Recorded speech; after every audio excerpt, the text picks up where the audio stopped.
Assalamualaikum warahmatullahi wabarakatuh. Bismillahirrahmanirrahim. Alhamdulillahi rabbil alamin. Wassalatu wassalamu ala nabiyyinal amin Muhammadin wa alihi wa sahbihi ajmain, amma ba'du. Hadirin Bapak Ibu jamaah pengajian rahimakumullah, meneruskan surat Al-Baqarah ayat 84. Surat Al-Baqarah ayat 84. A'udzu billahi minasy syaithanir rajim.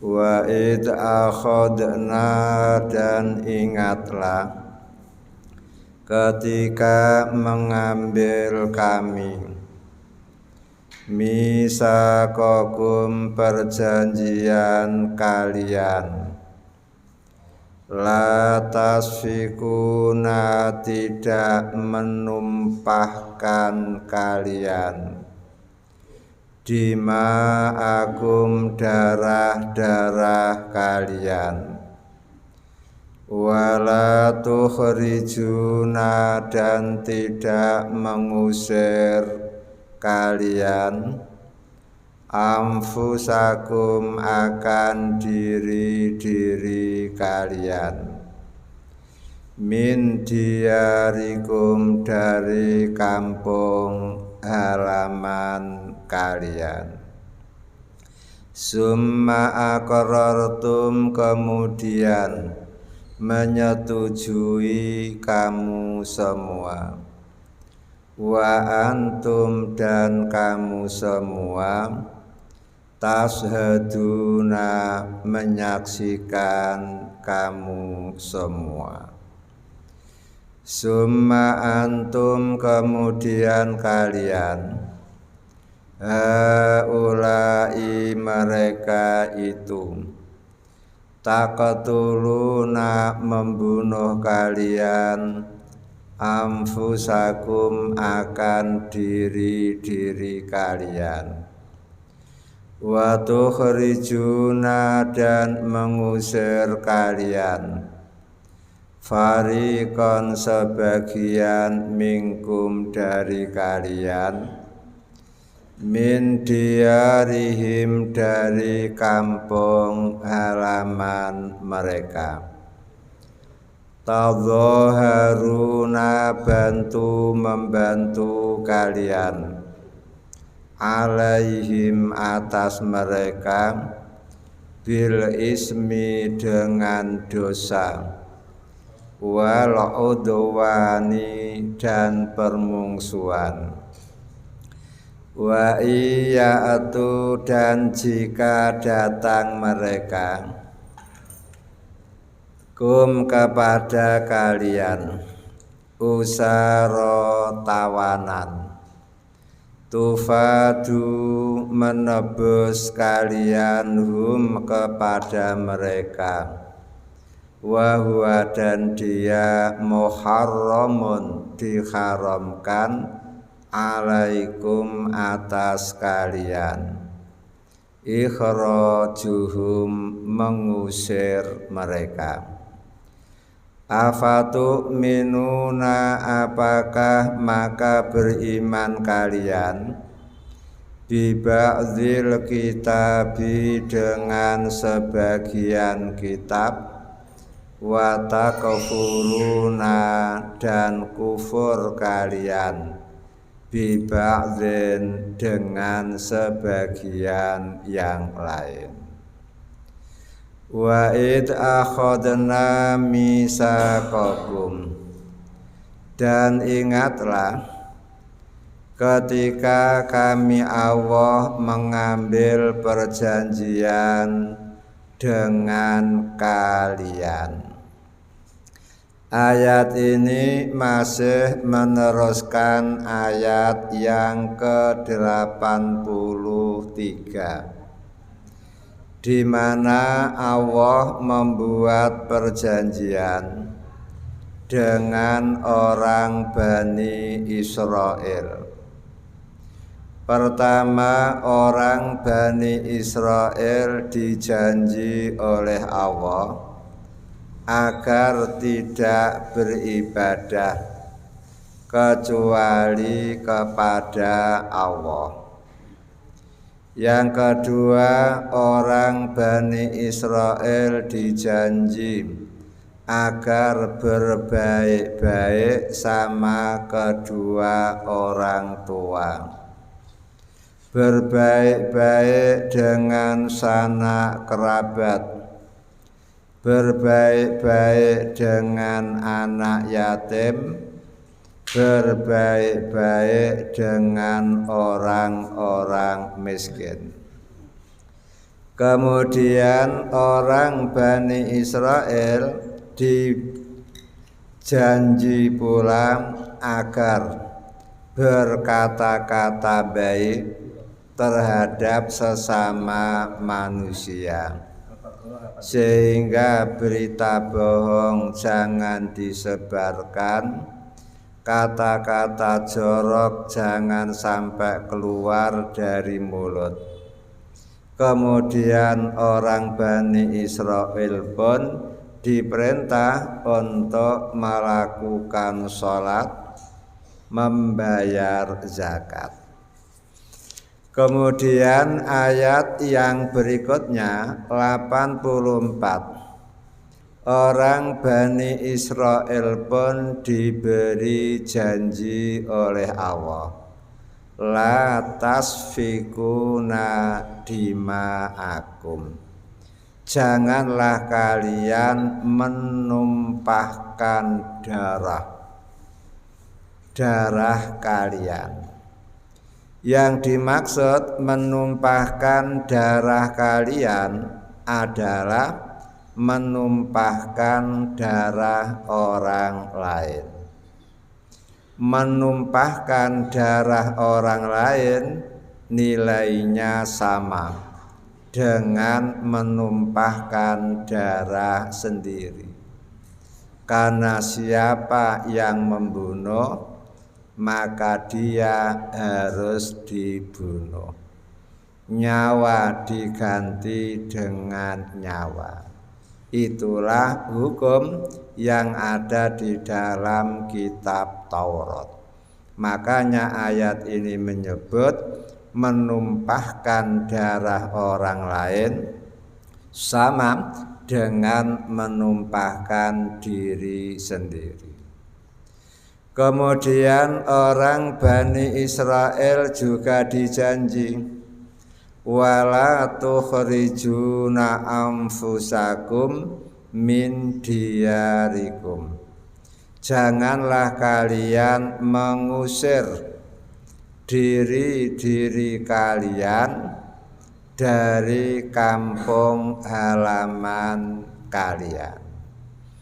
Berarti sesama penduduk, sesama orang Bani Israel tidak boleh ada yang diusir dari kampung halamannya. Mengusir mereka nilainya sama dengan mengusir diri sendiri. Karena mereka adalah Bani Israel, keluarga sendiri, dan kalau toh yang diusir itu pada suatu saat menjadi kuat, yakin mereka pun akan balas dendam, sehingga yang dulu pernah mengusir akan diusir sendiri. Sehingga usir mengusir. Lah setelah mereka diberi janji oleh Allah semacam itu, summa aqrartum, kemudian kalian menyetujui. Nabi Musa setuju, sesepuh Yahudi setuju, sesepuh Bani Israel setuju. Wa antum tashhadun, dan kamu wahai orang Yahudi yang sekarang masih hidup, kamu pun menyaksikan. Sehingga orang Yahudi zaman sekarang pun tashhadun, Pak, menyaksikan perjanjian-perjanjian yang dibuat tersebut. Kok bisa ya? Karena di dalam perjanjian lama, Pak, kitab Nabi Musa itu masih termaktub, Pak, janji-janji yang seperti diterangkan oleh ayat ini. Sehingga orang Yahudi zaman sekarang pun bisa membaca sendiri di dalam kitabnya, yaitu kitab perjanjian lama. Di dalam buku ulangan, Pak, istilah perjanjian lama itu ada kitab ulangan. Di situ ada beberapa ayat yang menerangkan persis seperti yang diterangkan oleh Al-Quran. Makanya Al-Quran menyebut wa antum tashhadun, dan kalian bisa menyaksikan. Lah setelah orang Bani Israel diberi janji oleh Allah semacam itu, dan semua janji adalah baik, mereka pun setuju. Sehingga kalau zaman sekarang sudah ditandatangani, ternyata apa yang terjadi? Summa antum haulai taqtuluna anfusakum. Kemudian kalian adalah orang-orang yang membunuh diri kalian sendiri. Loh, Pak. Mereka sudah mengatakan perjanjian dengan Allah untuk tidak menumpahkan darah. Ternyata orang Yahudi yang dulunya bersatu, Pak, akhirnya terpecah belah. Di Madinah saja orang Yahudi itu ada orang Yahudi Bani Qainuqa, kemudian ada Yahudi Banil Mustalik, ada Yahudi Bani Quraidah, kemudian ada Yahudi Bani Nadir. Ternyata Yahudi sesama Yahudi lah kok terjadi gontok-gontokan sampai terjadi peperangan, sehingga bisa digambarkan satu saudara, satu marga, satu kelompok berperang. Istilah orang Indonesia perang saudara. Akhirnya apa? Banyak yang terbunuh. Kemudian setelah mereka bunuh-membunuh, tentu ada yang menang, ada yang kalah. Kemudian yang menang wa tukhrijuna fariqam minkum min diyarihi. Lalu yang menang, Pak, mengusir teman-temannya yang kalah itu, Pak. Namun yang diusir fariqon, tidak semuanya, hanya fariqon sebagian. Berarti setelah kalah, wilayahnya diambil, direbut, lalu sebagian diusir, tidak boleh bertempat tinggal di situ, sebagian lagi dibolehkan. Mungkin karena besannya atau mungkin karena mantunya dari situ, mungkin masih ada hubungan misanan minduan lah, yang sebagian diusir, sebagian dipertahankan di situ walaupun habis bunuh membunuh. Kemudian yang ketiga, Pak, tadhaharuna alaihim bil ismi wal udwan. Kamu wahai orang Bani Israel punya watak suka membantu orang di dalam perbuatan dosa, suka membantu orang di dalam permungsuhan. Ini kelakuan mereka yang dibongkar oleh Allah melalui Al-Quran, sehingga orang Yahudi itu suka menimbulkan perpecahan, suka menimbulkan permungsuhan, suka menimbulkan peperangan. Bayangkan penduduk Madinah, Pak, yang asli hanya dua. Ada suku Aus dan ada suku Khazraj. Lah ternyata suku Aus dan Khazraj ini, Pak, selalu diadu domba oleh orang Yahudi. Hanya masalah-masalah kecil, hanya lirik-lirikan mata saja terjadi perang. Gara-gara melirik istrinya saja terjadi perang. Dan kalau Aus dan Khazraj perang, Pak, masa Allah Yahudi sewenang. Karena apa? Yahudi Bani Quraidah mendukung Khazraj, Yahudi Bani Nadir mendukung Khazraj, sehingga penduduk Madinah Khazraj, Pak, ini beli senjata dari Yahudi Bani Quraidah, beli senjata dari Yahudi Bani Nadir. Kemudian orang Madinah suku Aus membeli senjata dari Bani Qainuqa. Sehingga setiap terjadi peperangan, orang Yahudi yang sauge, karena orang Yahudilah yang pintar-pintar membuat senjata, sementara orang berperang butuh senjata. Akhirnya, Pak, sudah keuangan atau ekonomi penduduk Madinah yang asli habis terkuras hanya untuk beli persenjataan.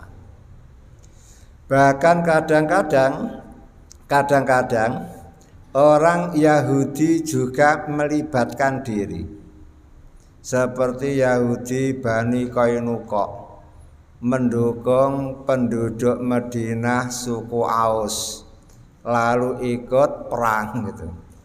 Namun orang Yahudi Bani Nadir dan Bani Quraidah juga ikut perang, Pak, mendukung orang Madinah suku Khazraj.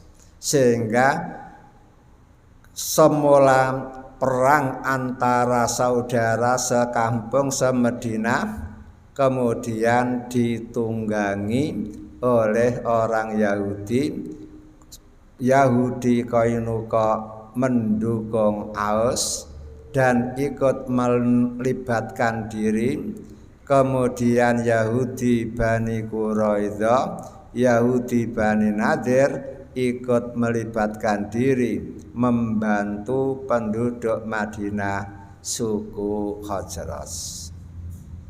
Sehingga terjadilah bunuh membunuh. Kalau peperangan sudah selesai, Pak, otomatis ada orang suku Aus, tentaranya ada yang tertangkap menjadi tawanan perang Waktu itu siapapun tentara yang tertangkap otomatis menjadi budak. Kemudian tentara dari suku Khazraj ada yang tertangkap sehingga menjadi budak. Ternyata ada orang Yahudi yang tentaranya tertangkap pula, sehingga orang Yahudi ada yang menjadi tawanan. Karena menjadi tawanan otomatis menjadi budak. Lah, apa yang dilakukan oleh orang Yahudi? Wa iyatukum usara tufaduhum. Jika mereka datang kepada kalian menjadi tawanan-tawanan perang, tufadukum, kalian menebusnya, Pak. Bayangkan ya. Jadi kalau tentara Aus yang tertangkap langsung menjadi budak, tentara Khazraj yang tertangkap langsung jadi budak. Namun ketika tentara Yahudi yang tertangkap lalu menjadi budak, mereka berusaha untuk menebus. Mengapa kok ditebus? Karena menurut orang Yahudi itu tidak pantas jadi budak. Mengapa tidak pantas? Karena orang Yahudi itu berdarah putih atau biru, Pak. Berdarah biru. Sementara yang lain berdarah merah. Karena orang Yahudi itu bangsa mulia, bangsa terhormat, bangsa cendekia, tidak pantas jadi budak. Makanya siapapun orang Yahudi yang tertangkap menjadi tawanan perang, baik tawanan kabilah Aus atau tawanan kabilah Khazraj, mereka langsung menebus. Berapapun tebusannya dibayar. Padahal hal semacam itu dilarang oleh kitab mereka, Pak. Dalam perjanjian lama pun hal semacam itu dilarang. Wa huwa muharramun alaikum ikhrajuhum, padahal mengusir mereka, memerangi mereka adalah perbuatan yang dilarang oleh agama, dan itu tercantum dalam kitab mereka, di kitab perjanjian lama. Berarti apa? Hukum seenaknya sendiri. Kalau yang kena masalah mereka diupayakan untuk bebas itu. Namun kalau yang terkena masalah bukan bangsa Yahudi, oke. Al-hukmu yamsi. Hukum berjalan. Itulah yang mereka lakukan. Makanya zaman Nabi Muhammad masih hidup, ada seorang laki-laki bangsawan tertangkap basah mencuri. Maka oleh Nabi Muhammad dijatuhi hukuman potong tangan. Masa Allah keluarga mereka berupaya untuk minta apa? Dispensasi, minta rukhsah, Pak. Alasannya apa? Pencuri tersebut dari golongan Makhzumiyah, golongan Arab yang terhormat. Ketika mereka minta dispensasi, Nabi malah marah-marah, Pak. Sampai Nabi Muhammad mengatakan, orang-orang zaman dulu dibinasakan oleh Allah karena tidak adil. Bila orang gedean yang melakukan pelanggaran tidak dihukum, namun kalau orang kecilan yang melakukan pelanggaran hukum mesti dihukum. Istilah panjenengan apa? Hukum tajam ke bawah, tumpul ke atas. Lalu Nabi membuat pernyataan, waimuwah, demi Allah, lau sarokot Fatimatu bintu Muhammadin lakotoktu yadaha. Seandainya putriku Fatimah, satu-satunya putri yang masih hidup, kok mencuri, maka aku sendirilah yang akan memotong tangannya. Sampai seperti itu.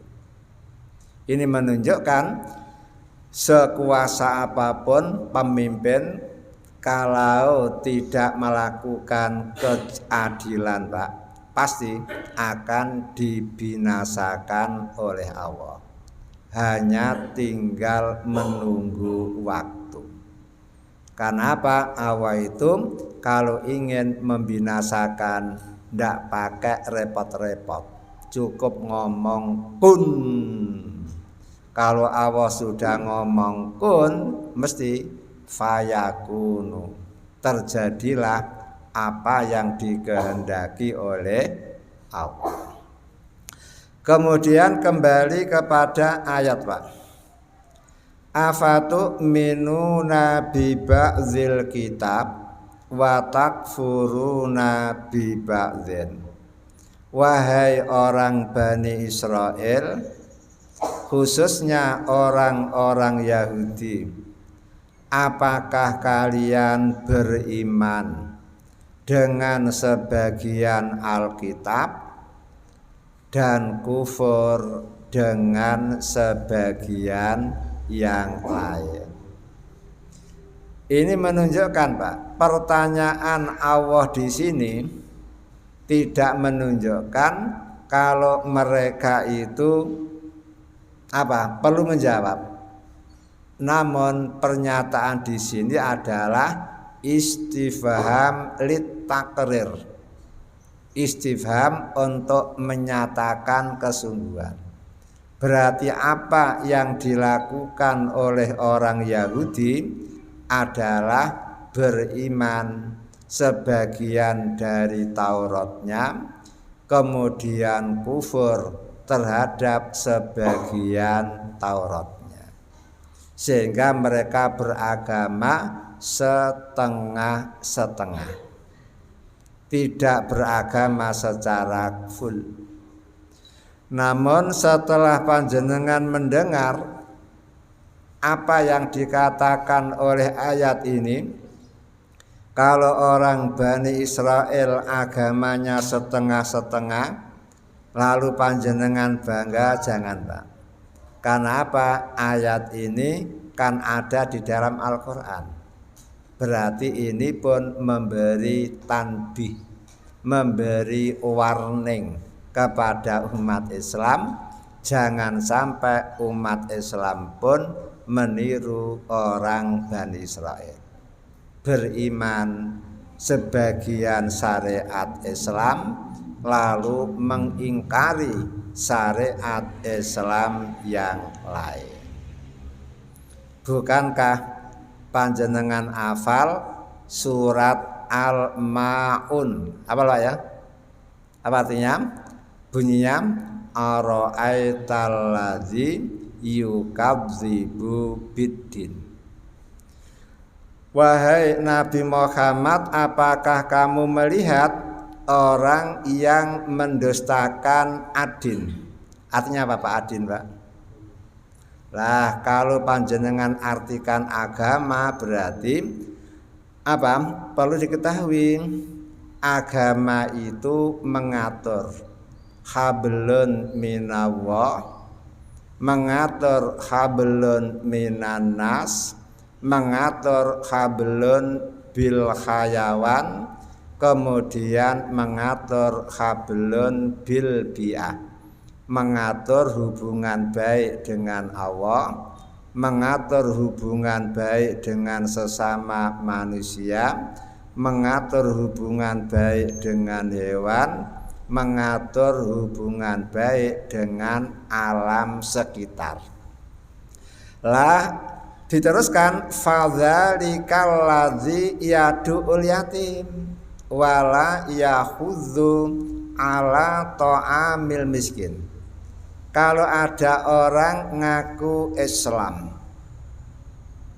kemudian dia menghardik anak yatim, tidak peduli terhadap nasib orang fakir miskin, mereka tetap dianggap mendustakan agama. Walaupun sholatnya rajin, ngajinya rawajin, posonya tidak pernah tertinggal, termasuk hari ini Pak ya, Asyura. Dalah pokoknya hablun minallahnya bagus, namun tidak peduli terhadap anak yatim, tidak peduli terhadap fakir miskin, masih disebut yukadzibu bidin, mendustakan agama. Karena agama itu tidak cukup berhubungan baik dengan Allah saja, namun di samping berhubungan baik dengan Allah juga berhubungan baik dengan sesama. Nah, bukti berbuat baik dengan sesama adalah apa? Kasih sayang, menyantuni anak yatim, kemudian suka berbagi dengan kaum du'afa wal masakin. Makanya ada orang ngomong, Pak, senajana aku gak sholat, senajana aku ora poso, tapi aku kan baik dengan tonggo, aku suka membantu tetangga, aku suka menyantuni anak yatim. Orang semacam ini pun yukadzibu bidin, mendustakan agama, Pak. Kenapa? Apa artinya? Hanya berbaik-baik dengan sesama manusia, namun putus hubungan dengan Allah Ta'ala. Kan begitu kan? Justru putus hubungan dengan Allah ini lebih fatal itu. Karena apa? Apa sih jasa tonggo panjenengan terhadap diri panjenengan, Pak, dibanding jasa Allah terhadap panjenengan? Langit tempat kita berteduh, Allah yang punya.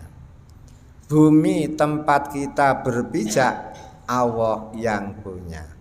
Panjenengan hidup, Allah yang menghidupkan. Panjenengan hidup butuh segala-galanya, Pak. Ternyata segala-galanya pun dipenuhi oleh Allah. Lah begitu kok ada manusia hanya berbaik-baik dengan tetangga, hanya berbaik-baik dengan teman, jelek hubungannya dengan Gusti Allah. Makanya harus, Pak. Sehingga Al-Quran mengatakan apa? Udkhulu fis-silmi kafah, masuklah di dalam Islam secara total. Yaitu apa? Hablun minallahnya bagus, hablun minannasnya juga bagus, hablun bil hayawan juga bagus, hablun bil bi'ah, hubungan dengan alam sekitar juga bagus. Karena itu semuanya agama, Pak. Agama Islam. Makanya al yauma akmaltu lakum. Islam itu agama sempurna, tidak hanya mengatur hubungan dengan manusia saja, namun semua diatur. Makanya panjenengan harus berislam secara total. Jangan meniru orang Yahudi, tu'minuna bi ba'dzil kitab wa takfuruna bi ba'dzin. Kalian beriman sebagian dengan Alkitab lalu kufur dengan sebagian yang lain. Fama jazaa'u may yaf'alu dzalika minkum illa khizyun fil hayatid dunya. Maka tidaklah balasan orang yang melakukan hal itu dari kalian melainkan kehinaan di dalam kehidupan di dunia ini. Wa yaumal qiyamati yuradduna ila asadil azab, dan pada hari kiamat mereka akan dikembalikan ke neraka. Neraka adalah asadil azab, siksaan yang paling dahsyat. Ini merupakan apa? Informasi, Pak. Kalau ada orang hidup di dunia beriman setengah-setengah, beragama setengah-setengah, berhijrah setengah-setengah, seperti gaya orang Yahudi, seperti gaya orang Bani Israel, ancamannya dua. Ancaman di dunia apa? Khizyun, menjadi manusia hidup yang hina dina. Hina, Pak. Jadi akan hidup di dunia ini dengan keadaan hina. Kok iso, Pak? Iya iso. Kenapa? Orang itu kalau sudah meninggalkan sebagian agama, Pak, oleh Allah akan diberi apa? Kesenangan untuk mengikuti syahwat. Sehingga karena berkuasa akhirnya dia korupsi. Karena dia berkuasa kemudian benci kepada seseorang, langsung menyuruh preman untuk membunuhnya. Lah setelah terjadi korupsi, setelah terjadi pembunuhan, maka Allah membangkitkan orang, Pak, untuk menyelidiki itu. Siapa pembunuhnya? Kemudian membangkitkan orang untuk mengoreksi dia kok kaya mendadak, dari mana kekayaannya. Akhirnya ditemukan, oh ternyata hasil korupsi. Oh ternyata yang membunuh preman bayaran. Siapa yang bayari? Oh ternyata A, B, C. Kemudian ditangkepi, Pak. Setelah ditangkap masuk dalam penjara. Kira-kira hina apa tidak, Pak? Semula terhormat, dihormati oleh siapapun, begitu sudah pakai seragam oranye, kira-kira apa ya, Pak? Ya masa wakil hina, Pak. Yang hina tidak hanya dirinya, istrinya tidak berani keluar rumah, Pak. Mau belanja sungkan sama tonggo-tonggo, di mana wajahku akan aku sembunyikan. Kemudian anak-anaknya pun tidak berani sekolah, Pak. Karena apa? Teman-temannya sama tahu kalau bapaknya memakai seragam oranye. Istri tidak berani keluar rumah, tidak berani belanja, anak tidak berani sekolah. Kira-kira menderita apa tidak, Pak? Loh, akibat dari satu orang, Pak. Semuanya ikut menderita. Inilah akibat beriman dengan sebagian agama, tidak beriman dengan sebagian agama yang lain. Makanya fisilmi kafah. Orang beragama itu harus total. Kemudian hukuman di akhirat, Pak. Apa itu? Masa Allah wa yaumal qiyamati yuradduna ila asadil adab. Besok pada hari kiamat, Pak, menderita. Apa penderitaannya, Pak? Jangankan setelah diberi keputusan, Pak, tidak menderita. Wong baru bangkit dari kubur saja sudah menderita. Apa penderitaannya? Kata Nabi, wahai umatku, jangan sampai aku melihat kamu datang menghadap Allah dengan nyunggi onta, lalu ontanya bengok-bengok. Apa namanya, Pak, suara onta itu? Melengah, Pak, ya? Ontanya melengah. Kata Nabi, jangan sampai aku melihat kamu datang menghadap Allah dengan nyunggi sapi yang mengemah. Jangan sampai aku melihat kamu menyunggi kambing tai aru yang mengembek-mbek. Untung, Pak, Nabi kok hidup zaman dulu. Umpama Nabi hidup sampai sekarang, Pak, Nabi akan mengembangkan, jangan sampai aku melihat kamu datang menghadap Allah dengan nyunggi gunung, karena korupsi gunung.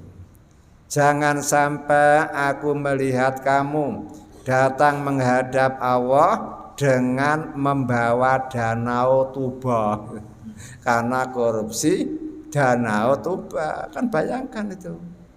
Dan lebih berat apa? Jangan sampai aku melihat kamu datang menghadap Allah dengan nerengguluk aspal sak truk. Ayo piye?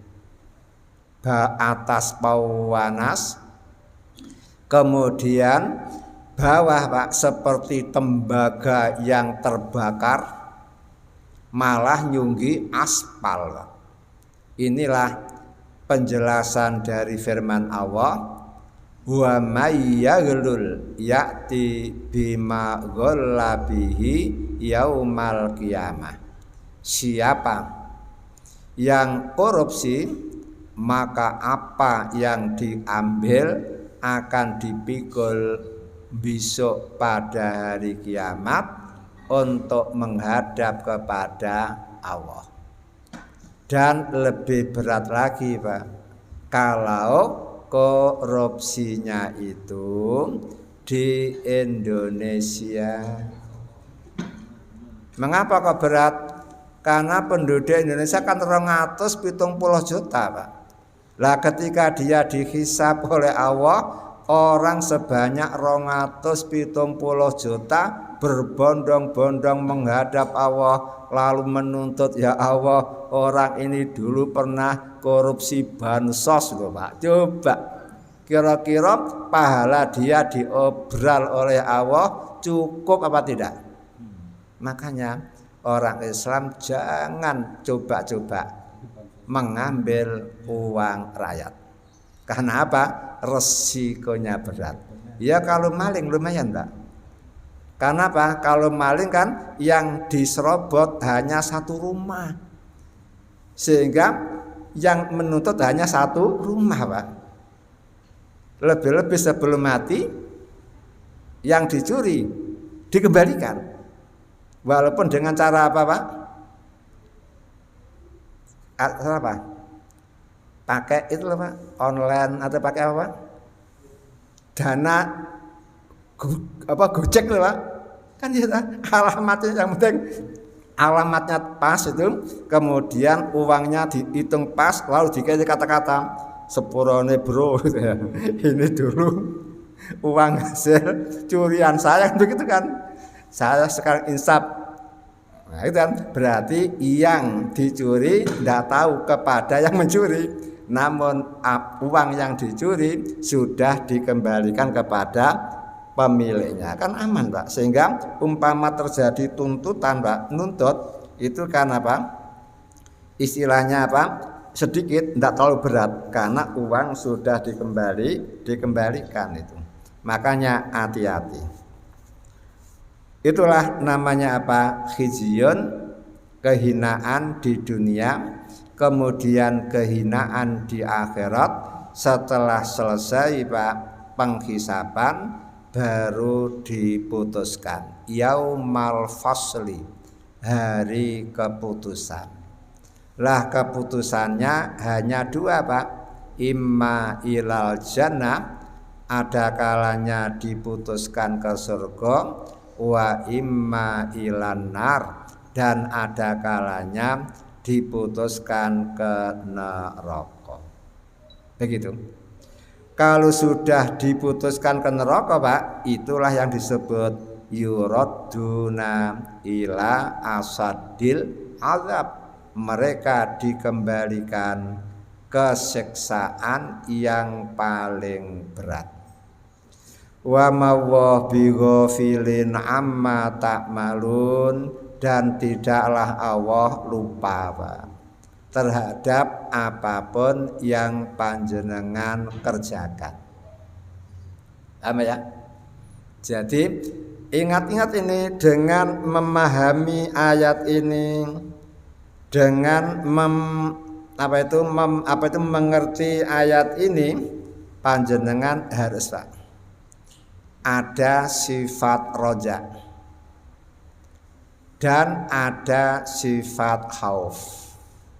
Apa roja? Mengharap. Moga-moga semua amal baik saya diterima oleh Allah. Karena semua amal baik panjenengan tidak pernah dilupakan. Hanya masalahnya diterima apa tidak. Setelah panjenengan punya rasa roja, panjenengan harus punya rasa khauf, takut Pak, pesimis. Takut apa? Jangan-jangan kesalahanku dulu tidak diampuni oleh Allah, berarti tetap ada resiko. Karena Allah tidak pernah lupa dengan apa yang saya lakukan. Padahal yang namanya manusia Pak ya, sesuai dengan pernyataan Nabi, kullu bani adama khata'un. Tahu khata'un Pak ya? Khata'un itu sigat mubalaghah Pak. Bukan khata'un. Kalau khata'un berarti apa? Salah ping pisan, ping pindho cukup. Kalau khata'un, ahli salah Pak. Ahli salah. Coba kalau panjenengan renungkan, panjenengan sebagai suami pernah ndak berbuat salah sama istri? Nah, ya sering. Kemudian jenengan sebagai istri pernah ndak melakukan kesalahan sama suami? Dikongkon ndak manut. Sering kan? Kadang-kadang bantah. Kadang-kadang apa? Nusuzun. Apa nusuz itu Pak? Suaranya lebih tinggi daripada suaminya itu. Berarti apa? Jafaqat lahum. Wah, apa itu? Siamon alal hasabil awghori dalailu. Orang perempuan itu kalau kedudukannya tinggi Pak, biasanya apa? Ya suaranya lebih tinggi itu daripada suami, sehingga suaminya menjadi apa? Penakut Pak. Penakut, disenggerangi terus itu. Dan sudah menjadi resiko Pak. Kalau ada suami kok sering disenggerangi wong wedok, mesti cepat mati Pak. Maka saya beritahu, wong wedok kalau kepingin kawin lagi silahkan, suaminya disengeni terus ben mati ngadeg. Namun ingat, perempuan kok suaranya di atas laki-laki, itu termasuk apa? Pelanggaran dalam pandangan agama. Berarti khotok, salah. Kemudian orang tua pun banyak Pak salah terhadap anak. Kemudian anak pun banyak yang berbuat salah terhadap orang tua. Kemudian panjenengan pun mungkin pernah salah dengan teman, salah dengan tonggo. Lebih-lebih panjenengan yang punya kedudukan, yakin rakyat juga salah dengan panjenengan. Panjenengan sebagai pemimpin pun yakin banyak pula salah. Namun Islam mengakui memang itu manusiawi. Kemudian apa solusinya? Wa khairul khata'in tawwabun. Sebaik-baik orang yang melakukan salah adalah Pak, cepat-cepat tobat. Tawabun loh Pak. Bukan istighfar Pak. Karena apa? Kalau istighfar itu kapok lombok. Sekarang berbuat dosa, astagfirullah ya Allah, ampunilah aku. Namun nanti aku mengulangi lagi, begitu Pak istighfar itu Pak. Tapi ya boleh. Sehingga hati menerangkan kata Allah, wahai malaikat, lihat hambaku, adnaba abdi dan ban, fa'alima anna lahu robban, yaghfiru dzunub. Wahai malaikat, lihatlah manusia itu, dia berbuat dosa, kemudian dia ngerti punya Tuhan yang sanggup mengampuni dosa, wa ya'khudzu bidzanbi, dan dia pun ngerti punya Tuhan yang akan menyiksa gara-gara dosa. Fayaqulu, maka dia ngomong, Rabbi ghfirli, ya Allah ampuni aku, ya Allah ampunilah aku. Faghafartu lahu, lalu aku pun mengampuni. Baru saja Pak melanggar lagi.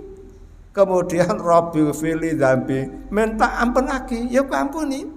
Karena berkali-kali seperti itu, udahlah, fal yaf'al masa'a. Mbakku silahkan, Anda melakukan pelanggaran seperti apapun monggo, yang penting minta ampun, akan aku ampun. Itu Pak, ini namanya apa? Istighfar. Kalau tobat enggak Pak.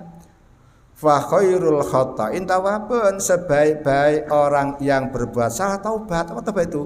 Berhenti, sudah tidak ingin mengulangi lagi. Yang asalnya selalu muamalah, melakukan transaksi riba ya, rentenir, langsung berhenti total. Itu namanya taubat. Yang dulu suka zina berhenti total, itu namanya taubat itu.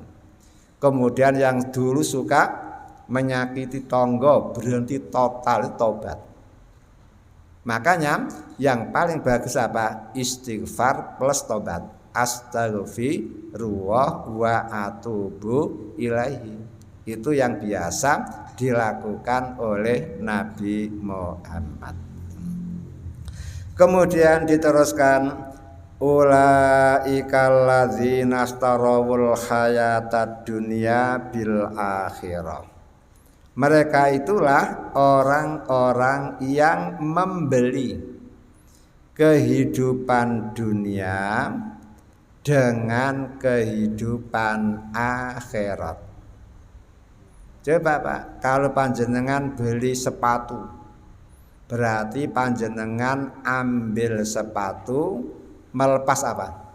Uang kan? Uang panjenengan buang, sepatu panjenengan ambil. Itu namanya apa? Panjenengan membeli sepatu dengan uang. Lah sekarang ada manusia membeli dunia dengan akhirat. Berarti apa? Akhirat ditinggalkan, diabaikan. Yang penting aku dapat dunia. Coba orang semacam ini rugi apa untung Pak? Jelas rugi Pak. Karena apa? sesukses-sukses manusia, Pak. Paling-paling hidupnya hanya antara 60 dan 70 tahun. Sekaya apapun manusia, Pak, yang dimakan mau 3 piring, pagi 1 piring, siang 1 piring, malam 1 piring.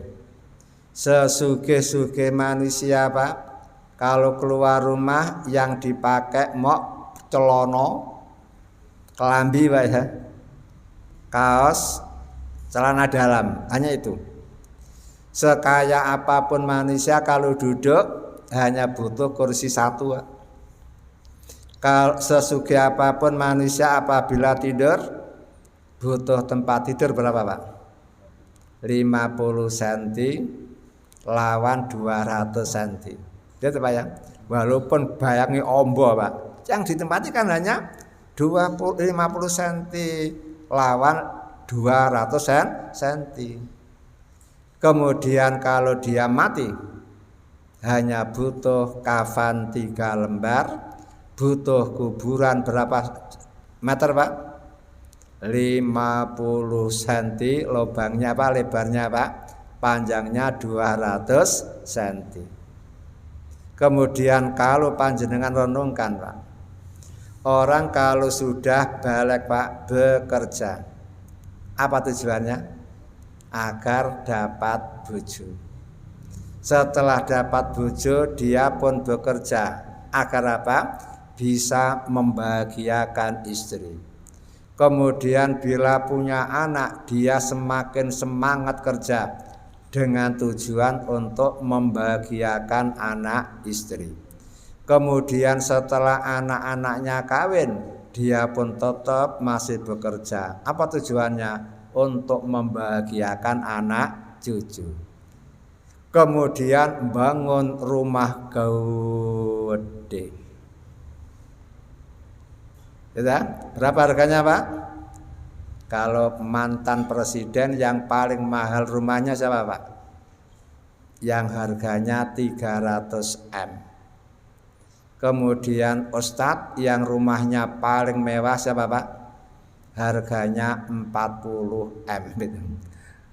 Kemudian ada bawahnya 25 M. Ya. Kemudian kalau jangan pikir, Pak, seseorang membuat rumah sebesar itu, Pak, seharga 300 M. Siapa, Pak, yang menikmati rumahnya, Pak? Pembantu. Karena apa? Pembantu 24 jam, Pak. Di situ saja. Pemiliknya jam 5 sudah keluar dari rumah karena kerja jam 7 masuk, Pak. Karena Jakarta macet, berarti apa? Perjalanannya 2 jam, ya. Kemudian jam 4 buyar dari kantor, pulang macet lagi, jam 8 Isya baru pulang, Pak. Berarti apa? Dia di rumah mulai jam 9, 10, 11, 12, 1, 2, 3, 4, 5, mok 9 jam, Pak. Dia berada di rumah. Kemudian beli kendaraan mewah, Alphard lumayan 1 M atau Rolls Royce 3 M umpama, Lamborghini 12 M umpama. Yang banyak menikmati bukan dia, tapi apa? Supir, Pak. Ya, supir mengantarkan itu. Setelah sampai di kantor dia turun, supirnya apa? Kembali lagi membawa kendaraannya. Nah, kan begitu kan? Besok pada hari akhirat dia mati, dia menghadap kepada Allah, tidak membawa apapun, rumah yang dibangun berkeringat-keringat untuk siapa, Pak? Bojo yang cantik, Pak. Setelah bojonya rondo, karena kalau laki-laki ada istilah duren, dudo keren, Pak, ya. Perempuan apa? Rocker, rondo keren. Nah, karena ada rondo keren, Pak, akhirnya banyak kumbang-kumbang yang datang, Pak. Kemudian dirapi lah. Sopo sing mati, Pak? Ayo, bayangkan Pak, sing bangun dia, berkeringat dia, yang mempertanggungjawabkan besok di akhirat dia itu. Sementara yang menikmati apa? Bojo sambung gitu.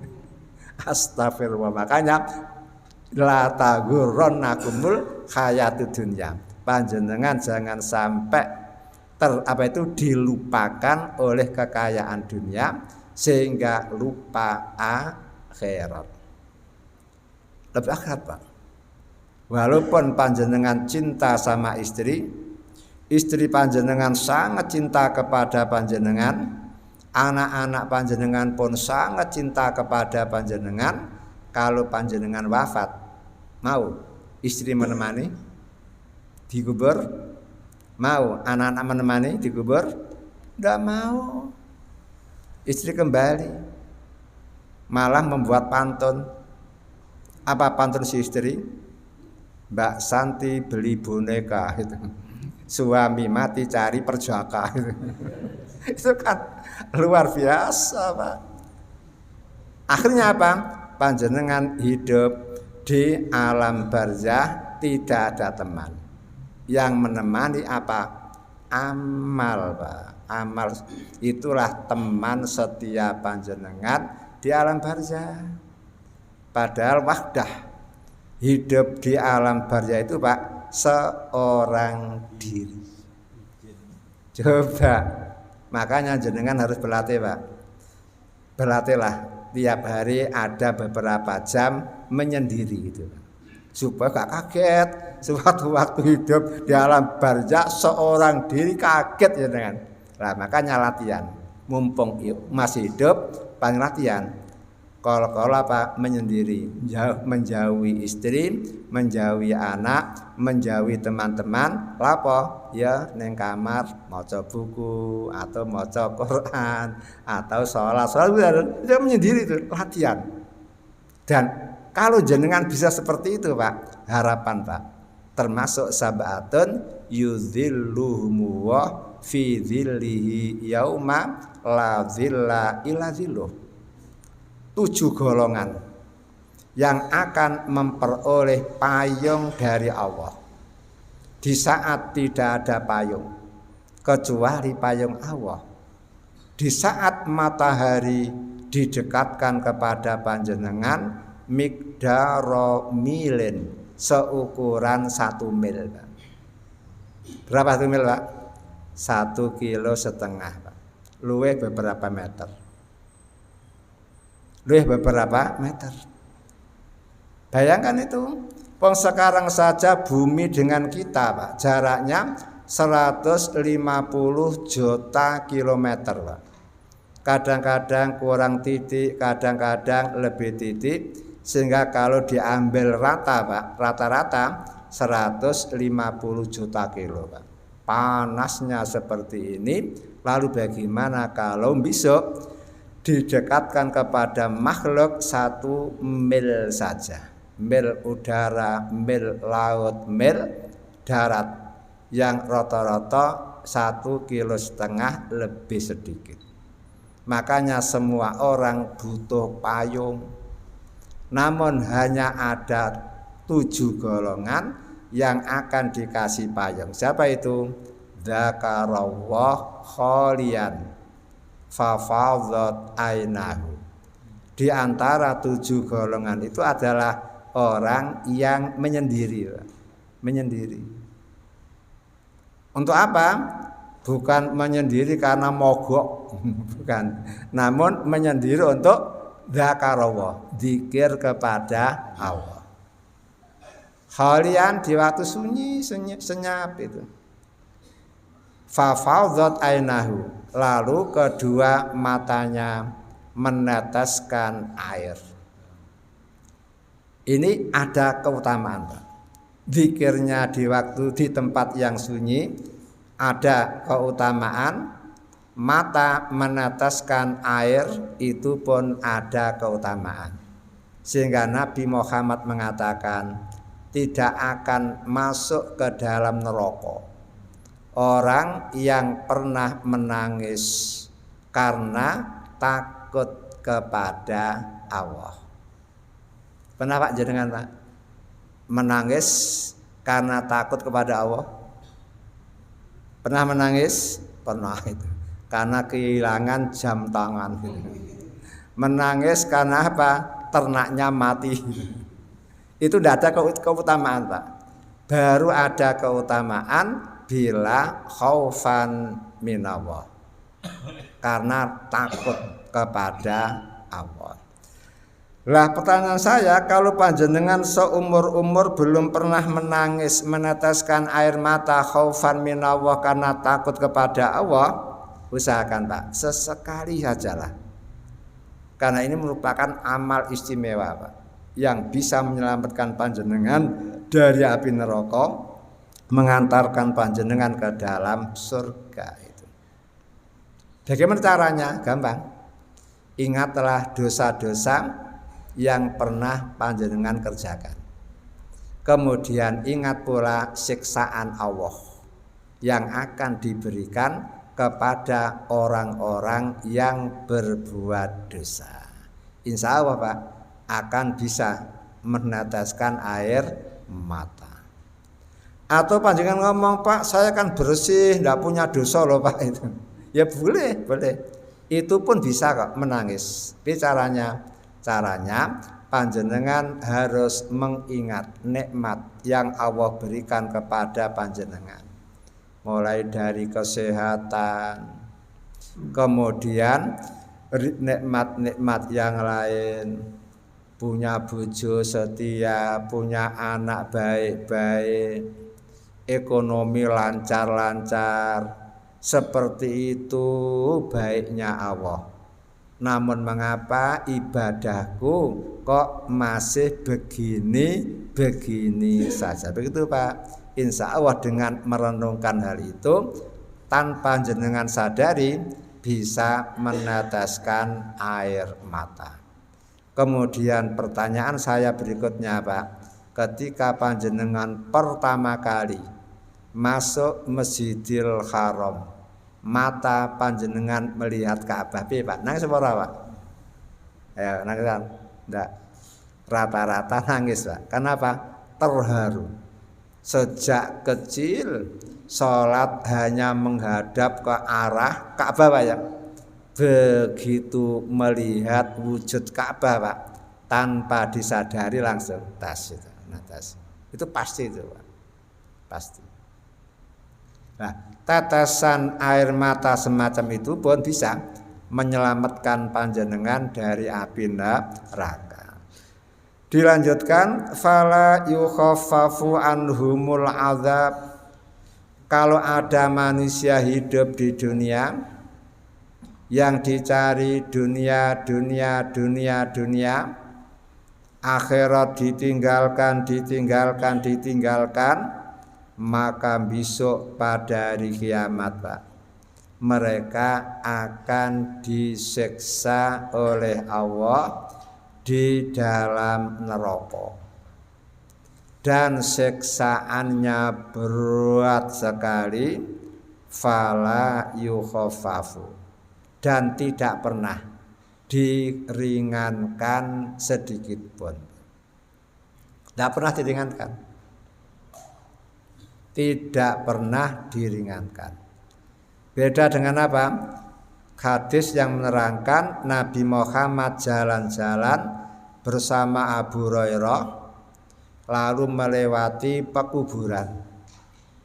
Lalu Nabi Muhammad yartaidu jasadu, jasad Nabi gemetaran begini Pak. Lalu Abu Hurairah tanya, "Bi ada apa Bi? Jenengan kok gemetaran itu?" Kata Nabi, "Wahai Abu Hurairah, ala tasma'u, apakah kamu tidak dengar?" Dengar apa Bi? Dengar teriakan jeritan dua kuburan ini. Penghuni pemilik dua kubur ini sekarang disiksa oleh Allah. Teriak-teriak, jerit-jerit, dia disiksa oleh Allah. Yang pertama karena namimah, suka adu domba. Tadi Bapak ya, mendengarkan omongan orang Pak, yang membahas orang lain didengarkan, direkam. Setelah selesai, apa yang jenengan dengarkan, jenengan sampaikan kepada yang bersangkutan. Dia marah, Pak. Akhirnya terjadi gaffe, gontok-gontokan. Berarti apa? Orang tukaran gara-gara panjenengan. Itu namanya namimah, Pak. Pak, yang saya sampaikan kan benar. Iya benar, itu namimah. Justru kalau tidak benar, double, Pak. Apa itu? Pembohong gitu. Pemfitnah.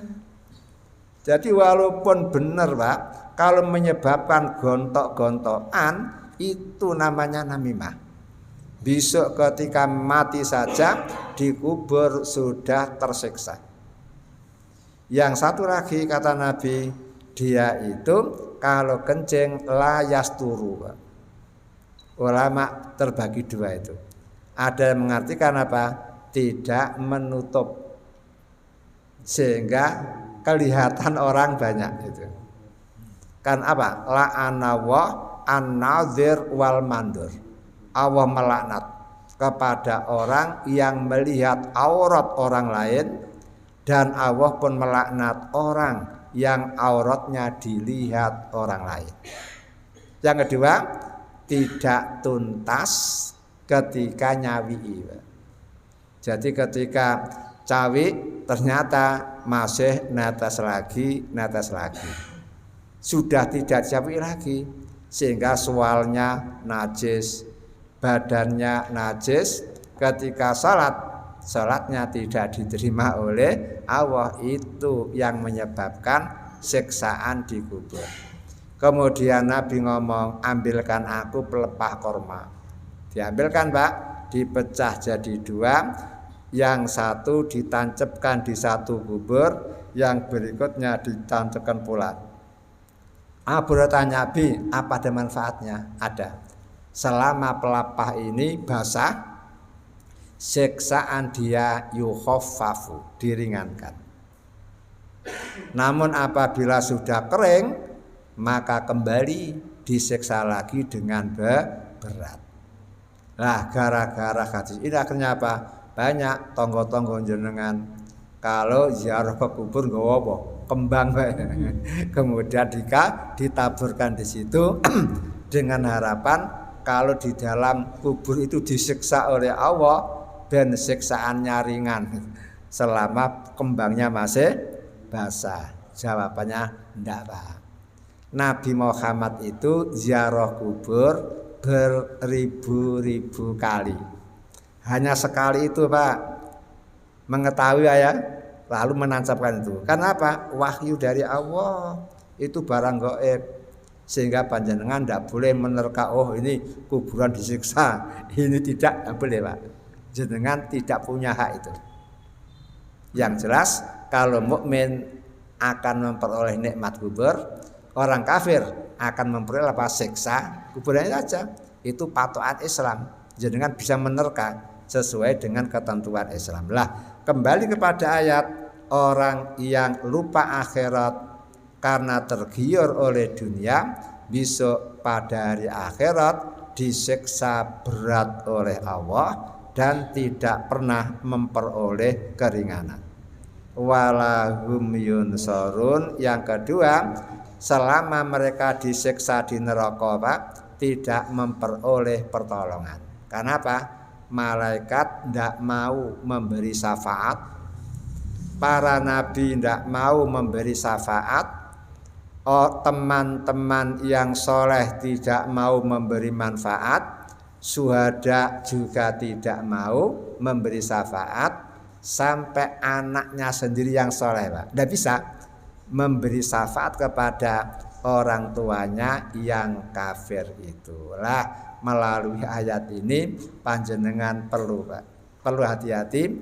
Cinta dunia boleh asalkan tidak melupakan akhirat. Cinta dunia boleh dengan cara yang halal, kemudian setelah berhasil digunakan untuk mencari akhirat. Bahasa orang tua apa, Pak? nyambut gawe kanggo sangune ibadah. Kan begitu kan? Dunya brana kanggo ndolek surga. Itu itu rumusnya nenek moyang kita. Dan itu rumus Al-Qur'an. Wa batagi fima ataqallah ad-darul akhirah. Carilah surga menggunakan apapun yang Allah berikan kepada panjenengan. Apa Pak yang diberikan Allah Pak? Jangan ngomong harta kekayaan Pak, enggak Pak. Banyak. Mata, pemberian apa kan? Gunakan mata jenengan untuk mencari surga. Telinga, gunakan telinga panjenengan untuk mencari surga. Otak, pemberian apa kan? Gunakan otak panjenengan untuk mencari surga. Sehat, gunakan sehat panjenengan untuk mencari surga. Istri, gunakan istri untuk mencari surga. Anak, gunakan anak untuk mencari surga. Rumah, gunakan rumah untuk cari surga. Kekayaan, nah ini gunakan pula untuk mencari surga. Bahkan kekayaan itu bisa Pak ndolekno pahala panjenengan Pak. Contoh, hingga sekarang Pak, investasi milik Utsman bin Affan Pak, masih ada Pak, 2 Pak. Pertama sumur yang ada di Madinah Pak, itu merupakan apa? Investasinya Utsman bin Affan. Hingga sekarang Pak, diambil untuk diminum Pak. Yang kedua, Utsman juga punya invest, apa itu? Apartemen di Madinah Pak. Yang kalau musim haji musim umroh Pak, disewakan rata-rata tiap tahun dapat 100 M Pak. Bayangkan itu. Wong wis mati, donyane sek ndolekno pahala untuk yang punya Pak. Coba kalau kan luar biasa itu Pak. Coba kalau jenengan Pak seperti itu kan yakin gak kuat ngangkat pahalanya Pak ya. Saking akehnya lah, itulah yang perlu panjenengan tiru. Walaupun tidak bisa besar, sekecil apapun tetap dihargai oleh Allah. Hadirin yang berbahagia, sekian mari kita akhiri dengan doa kafaratul majlis.